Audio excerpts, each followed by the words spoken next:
Hi friends, welcome to cine family. To Karthika Deepam serial heroine ప్రేమి విశ్వనాథ్. ప్రేమి serial దీప క్యారెక్టర్లో చాలా అద్భుతంగా నటిస్తూ ఈ సీరియల్తో ఎంతో ఫేమస్ అయింది. దీపకు కార్తీక దీపం సీరియల్ మంచి పేరును, పాపులారిటీని తెచ్చిపెట్టింది. దీప ఈ మధ్య సోషల్ మీడియాలో చాలా యాక్టివ్గా ఉంటూ తన personal and serial and family అప్డేట్స్ని ఎప్పటికప్పుడు షేర్ చేస్తూ ఉంటుంది. అయితే రీసెంట్గా కార్తీక దీపం సీరియల్ హీరోయిన్ ప్రేమి విశ్వనాథ్ తన గ్రూప్తో కలిసి డ్యాన్స్ పర్ఫార్మెన్స్ చేసిన ఫొటోస్ను కూడా షేర్ చేసింది. ఆ ఫొటోస్లో ప్రేమి తన కొడుకుతో కలిసి చాలా హ్యాపీగా సరదాగా డ్యాన్స్ పర్ఫార్మెన్స్ చేస్తూ కనిపించింది.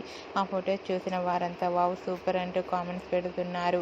మీరు కూడా దీప డ్యాన్స్ పర్ఫార్మెన్స్ చేసిన ఫొటోస్ను ఇప్పుడు మా వీడియోలో చూసేయండి. ఈ వీడియో మీకు నచ్చినట్లయితే మీ అభిప్రాయాన్ని మీ కామెంట్ రూపంలో తెలియజేస్తూ లైక్ చేయండి, షేర్ చేయండి. మరిన్ని ఇంట్రెస్టింగ్ అండ్ లేటెస్ట్ అప్డేట్స్ కోసం మా సినీ ఫ్యామిలీ 2 ఛానల్ని సబ్స్క్రైబ్ చేసుకోండి.